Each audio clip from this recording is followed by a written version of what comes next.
ஹalleluya. நம்முடைய ஆண்டவராகிய இயேசுவின் நாமத்தில் உங்களுக்கு வாழ்த்துக்கள். நல்லா இருக்கீங்களா? தூங்கி எழுந்துட்டீங்களா? ஆண்டவரை துதிப்பது, ஜெபம் செய்வது, அவருடைய வசனத்தை வாசித்து முடிச்சாச்சா? சரி, வாங்க இன்னொரு முறை நாம இயேசு ஆண்டவருடைய வார்த்தைகளை தியானிப்போம். ஜெபம். பரிசுத்தரே, உமக்கு நன்றி ஆண்டவரே. இன்னொரு நாளை கொடுத்திருக்கிறீங்க.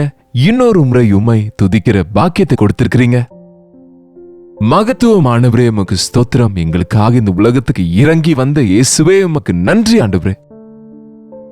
ஆறுதலும் ஆசீர்வாதமும் எங்களுக்கு கொடுக்கும்படி இயேசுவின் நாமத்திலே ஜெபிக்கிறோம் பிதாவே. ஆமென். எப்படி இருக்கிறீங்க? வருஷத்தின் கடைசியில கிறிஸ்மஸ் கொண்டாட்டம். எங்க பார்த்தாலும் கிறிஸ்மஸ் கிறிஸ்மஸ் என்று, கிறிஸ்மஸ் கேரல்ஸ் என்று, கிறிஸ்மஸ் மீட்டிங்ஸ் என்று, செலிப்ரேஷன்ஸ் என்று, சரி, எத்தனையோ ஆர்ப்பாட்டங்கள் நடக்கிறது என்கிற விஷயம் உண்மைதான். ஆனால் நீங்க கவனிச்சு பார்த்தால் இந்த சந்தோஷங்களின் நடுவுல கூட, இந்த கொண்டாட்டங்களின் நடுவே கூட, இந்த சந்தோஷம் இல்லாதவங்க, இந்த சமாதானம் நிம்மதி இல்லாதவங்க, ரட்சகர் இருக்கிறார் என்கிற விஷயத்தை அறியாதவங்க, இயேசு கிறிஸ்துவை அறிவேன் என்று சொல்லிக்கொண்டு அவர் அன்பை ருசி பார்க்காதவங்க, அவருடைய வல்லமையை உணராதவங்க எத்தனையோ பேர் இருக்கிறாங்க. நீங்க அவருடைய அன்பை அனுபவித்தவங்களா இருந்தா, அவருடைய மேன்மையை, அவருடைய மகத்துவத்தை, அவர் வல்லமையை அனுபவித்தவர்களாக இருந்தால், இந்த சீசன்ல நம்ம செய்ய வேண்டிய வேலை என்னவென்றால், இயேசாண்டவரின் அன்பை ஒவ்வொருவருக்கும் அறிவிக்க வேண்டும். அன்றைக்கு தேவன் தூதர்களை அனுப்பினார். ஜனங்கள் எல்லாருக்கும் மிகுந்த சந்தோஷத்தை கொடுக்கிற நற்செய்தியை அறிவிக்கிறேன், ரட்சகர் இன்றைக்கு உங்களுக்கு பிறந்திருக்கிறார். இன்றைக்கு எல்லா ஜனத்துக்கும் என்கிற வார்த்தையில இருக்கிற எத்தனை ஜனங்கள் இந்த நற்செய்தியை கேட்காதவங்க இருக்கிறாங்களோ, அவர்களுக்கு இயேசு ஆண்டவரின் அன்பை குறித்து அறிவிக்க வேண்டும். பைபிள்ல நம்ம பார்த்தோம் என்றால், இயேசு கிறிஸ்துவின் பிறப்பின் விதத்தை குறித்து மத்தேயுவின் சுவிசேஷம் 1-2 அதிகாரங்கள், லூக்காவின் சுவிசேஷம் 1-2 அதிகாரங்கள்ல மாத்திரமே நம்ம பார்க்க முடியும். விவரமாக, அழகாக அவருடைய பிறப்பின் விதத்தை குறித்து இந்த மத்தேயு 1-2 அதிகாரம் மற்றும் லூக்கா 1-2 அதிகாரங்களிலே விவரிக்கப்பட்டிருக்கிறது. நீங்க இந்த சீசன்ல இன்னொரு முறை தியானித்துக் கொண்டு வாசிங்க. தேவனுடைய திட்டம், தேவனுடைய ஏற்பாடு, தேவனுடைய வருகை, ஆண்டவர் நமக்காக செய்த யாகம், தியாகம், அவருடைய தியாகத்தையும் அவருடைய தாழ்வையும் நமக்கு காண்பிக்கிறது. அது மட்டுமில்ல, அவர் எதற்கு இந்த உலகத்திலே பிறந்தார், அவர் பிறந்த போது என்ன நடந்தது என்ற விஷயங்கள் நமக்கு நாமே இன்னும் ஆழமாய் நமக்கு புரியும்படி, நமக்கு தேவையான விதத்திலே அந்த சந்தர்ப்பங்களை நம்ம வாழ்க்கையில பொருத்தி கொண்டு தியானிக்க முடியும். இயேசு கிறிஸ்து வந்தபோது அவர் சொன்ன வார்த்தை உங்களுக்கு லூக்காவின் சுவிசேஷம் 2ஆம் அதிகாரம், எஸ், இதோ 10ஆம் வசனம், தேவதூதன் அவர்களை நோக்கி, பயப்படாதுங்கள், இதோ எல்லா ஜனத்துக்கும் மிகுந்த சந்தோஷத்தை உண்டாக்கும் இந்த நற்செய்தி இயேசு ஆண்டவர் கொண்டு வந்தது, அவர் உலகத்துக்கு வந்ததன் மூலம் நடந்தது என்னவென்றால் சந்தோஷம். சந்தோஷத்தை கொண்டு வந்தார் இயேசு கிறிஸ்து.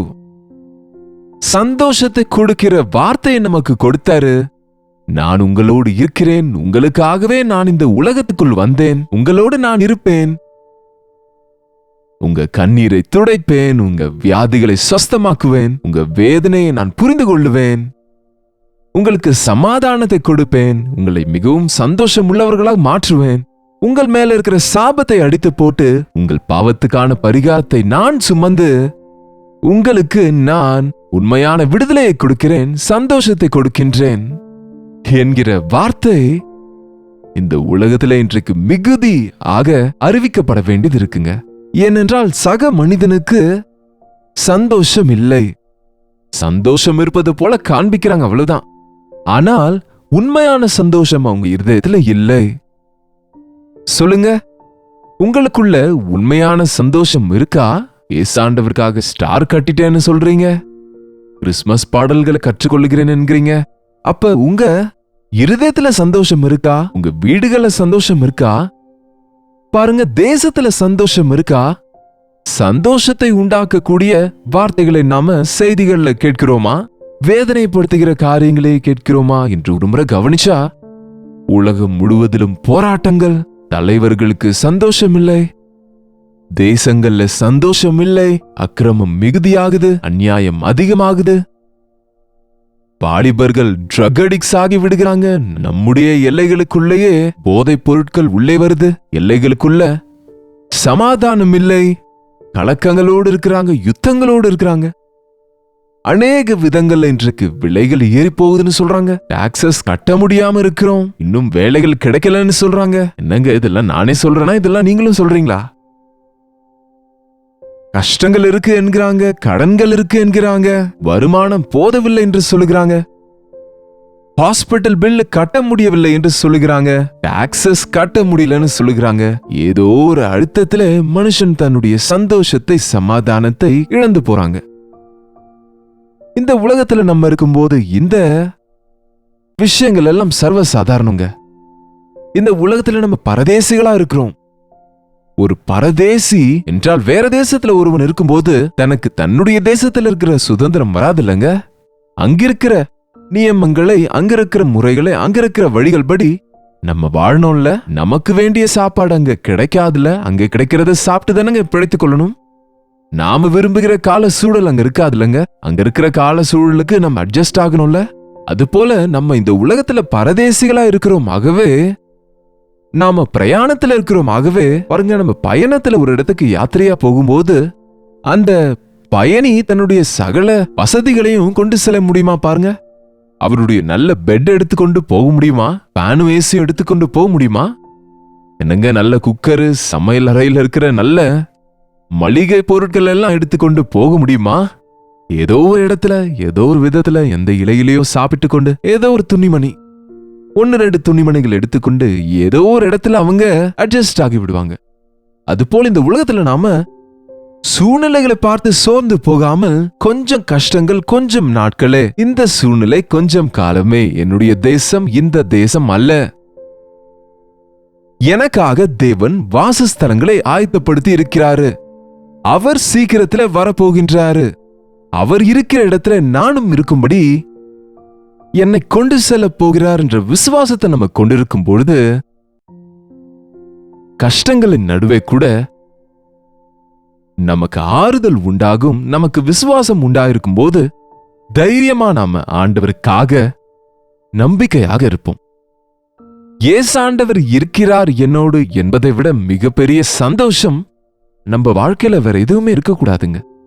ஆண்டவரோடு நம்ம இருந்தா அது நம்ம எங்க இருந்தாலும் பாதுகாப்பே, அது எங்க இருந்தாலும் நன்மைதான், எங்கிருந்தாலும் அவர் சமாதானத்தின் கர்த்தா.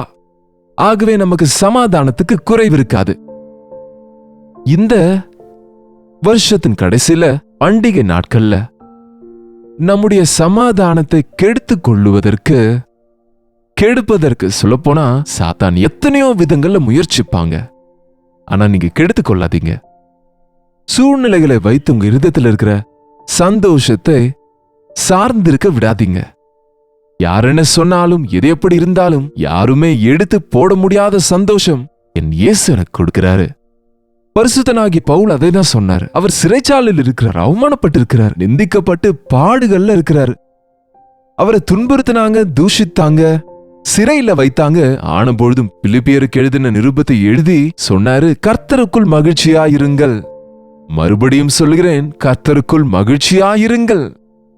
நீங்க ஜெயில இருந்தாலும், நீங்க வீட்டில் இருந்தாலும், நீங்க வீதியில இருந்தாலும், நீங்க பஞ்சத்துல இருந்தாலும், நீங்க கஷ்டத்துல இருந்தாலும், ஆண்டவர் இருக்கிறார் என்பதை வைத்து நீங்க சந்தோஷமா இருங்க. இயேசு ஆண்டவரை நீங்க மனப்பூர்வமா நம்பினால், உங்க உள்ளம் நிறைய இயேசு ஆண்டவரை நீங்க நிரப்பிக் கொண்டால், இந்த உலகம் நம்ம மேல தாக்கத்தை காண்பிக்காது. எதற்கு வந்தார் இயேசு கிறிஸ்து உலகத்துக்கு? அவர் நம்மை ரட்சிப்பதற்காக வந்தார். ஜனங்கள் எல்லாரையும் ரட்சிக்கும்படி வந்தார். இதோ எல்லா ஜனத்துக்கும் மிகுந்த சந்தோஷத்தை உண்டாக்கும் நற்செய்தியை உங்களுக்கு அறிவிக்கிறேன். என்னங்க அது? இன்று கர்த்தராகிய கிறிஸ்து என்னும் இரட்சகர் உங்களுக்காக பிறந்திருக்கிறார். நம்மை ரட்சிக்கிற ஆண்டவர், நம்மை காப்பாற்றுகிற ஆண்டவர், நம்மை சுகப்படுத்துகிற ஆண்டவர், நம்முடைய சாபத்தை எடுத்து போடுகிற ஆண்டவர், நம்முடைய மரணத்தை விழுங்கிவிட்ட ஆண்டவர், நமக்கு நித்திய ஜீவனை கொடுக்க இயேசு கிறிஸ்து இந்த உலகத்துக்குள் வந்தாருங்க. ஹல்லேலூயா. இயேசு கிறிஸ்துவுக்குள்ள மகிழ்ச்சியா இருங்க. பண்டிகை சந்தோஷம் என்றால் வெளியரங்கமான கொண்டாட்டங்கள், ஆர்ப்பாட்டங்கள் அல்ல. இயேசுவுக்குள்ள கொண்டாடுங்க. என் ரட்சகர் எனக்காக பிறந்திருக்கிறாரு, என் ரட்சகர் எனக்காக உயிரோடு இருக்கிறார் என்கிற விஷயத்தை குறித்து நாம சந்தோஷிக்க வேண்டியது இருக்குங்க. நிச்சயமா நமக்கு இருக்கிற பாடுகள், போராட்டங்கள், பிரச்சனைகள், அவைகளை நம்ம ஆண்டவரிடத்துல சொல்லிக் கொண்டா நமக்கு விடுதலை கிடைக்கும். ஏனென்றால் அவர் நம்முடைய ரட்சகர், நம்மை போஷிக்கிறவர், அவர் நம்மை காப்பாற்றுகிறவர், நம் தேவைகளை சந்திக்கிறவர், நம்மை பத்திரப்படுத்துகிறவர், நம்மை தேற்றுகிறவர். இவ்வளவு பெரிய இயேசுவை குறித்த எண்ணம் நமக்குள்ள இருந்தால் மற்ற விஷயங்கள் நம்மை கலக்கப்படுத்தாதுங்க. என்ன இருக்கு என்ன இல்லை என்பதை குறித்து யோசிக்காமல் இயேசு கிறிஸ்து என்னோடு இருக்கிறார் என்ற தைரியத்தோடு, சந்தோஷத்தோடு நீங்க வாழுங்க. உங்க கைக்கு எட்டாத, உங்களால செய்ய முடியாத, உங்களுக்கு புரியாத விஷயங்களுக்காக நீங்க கலங்கி கொண்டு உட்கார்ந்திருப்பதனால என்ன பிரயோஜனம் சொல்லுங்க நீங்களே? நீங்க எவ்வளவு கலங்கினாலும் அது உங்களால முடியாதாகவே உங்களுக்கு அது நடக்காது. நீங்க செய்ய முடியாதாகவே உங்க பாரத்தை அவர் மேல வைங்க. உங்க பாரத்தை தேவனுக்கு ஒப்பு கொடுத்துருங்க. உங்களால செய்ய முடியாதது தேவனுடைய கரத்துக்குள்ள வைங்க, அவர் செய்து கொடுப்பாரு. நம்புங்க. உங்களுக்கு உங்களால முடியாத விஷயங்களுக்காக நீங்க உட்கார்ந்து அழுது கொண்டிருப்பதனால பிரயோஜனம் ஒண்ணுமில்ல. ஆண்டவருக்கு ஒப்பு கொடுத்து தேவனுக்குள்ள மகிழ்ச்சியா இருங்க. என் ஆண்டவர் பார்த்து கொள்ளுவாரு, கர்த்தர் பார்த்து கொள்ளுவாரு. யெகோவா ஈரே, என் கஷ்டத்தை அவர் பார்த்து கொள்ளுவாரு, என் தேவை அவர் பார்த்து கொள்ளுவாரு, என் பிரச்சனை அவர் பார்த்து கொள்ளுவாரு, என்னுடைய நிலைமை அவர் நன்றாய் அறிந்திருக்கிறாரு என்ற விசுவாசத்தை கொண்டவங்க நித்தமும் தேவனுக்குள்ள மகிழ்ச்சியாக இருக்க முடியும். அவருடைய சமாதானத்தோடு இருக்க முடியுங்க. எஸ், அங்க இன்னொரு வார்த்தை இருக்கு. தேவதூதர்கள் பாடின பாட்டை பாருங்க. என்ன சொன்னாங்க? அந்த தேவதூதர்கள் பாடின பாடல்ல அங்கே கீழே 14வது வசனத்துல இருக்கு பாருங்க. உன்னதத்திலே இருக்கிற தேவனுக்கு மகிமையும் அவருக்கு பிரியமான ஜனங்களுக்கு பூமியின் மேல் சமாதானம் உண்டாவதாக. அவர் சமாதானத்தை பூமியின் மேல கொடுக்க வந்தது உண்மைதான். இந்த காரியம் கிறிஸ்துவின் பிறப்பென்பது சமாதான சுவிசேஷம், சமாதானத்தை கொடுப்பது. ஆனா யாருக்கு? எல்லாருக்கும் மிகுந்த சந்தோஷத்தை கொடுக்கிற நற்செய்தி அறிவிக்கப்பட்டது. அது எல்லாருக்கும் நற்செய்தி அறிவிக்கப்படுகிறது. ஆனா உண்மையா சமாதானத்தை கொண்டு வாழ்கிறவங்க எல்லாரும் இல்ல. எல்லாரும் இல்ல. அவருக்கு பிரியமானவர்கள், அவருடைய சித்தத்தை அறிந்தவங்க, அவருக்கு ஒப்பு கொடுத்து கொண்டவங்க, அவரை நேசிக்கிறவர்கள், அவரை நோக்கி விண்ணப்பம் செய்கிறவங்க, அவரை சூஸ் பண்ணி கொள்ளுகிறவங்க. இயேசு கிறிஸ்து எனக்கு வேண்டும் என்னும் போதுதான் உங்களுக்கு சமாதானம். ஆண்டவரே, என் வாழ்க்கையை உமக்கு ஒப்பு கொடுக்கிறேன் என்னும் போதுதான் உங்களுக்கு சமாதானம். உங்க பிரச்சனைகளை நீங்களே வைத்துக் கொண்டு அதை தீர்க்க முயன்று கொண்டு எனக்கு சமாதானம் இல்லையேனா எப்படி கிடைக்குங்க? உங்க கையில் இருக்கிற சிக்கலை, உங்களை கலங்க செய்கிற விஷயங்களை உங்க தேவனுடைய கரத்துல வைங்க. அவர் மேல நீங்க விசுவாசத்தை வைத்தால் நீங்க சமாதானமா இருப்பீங்க. இந்த ஆண்டவர் எல்லாருக்கும் ஆண்டவர் தான். ஆனா உங்க ஆண்டவரா இருக்கிறாரா?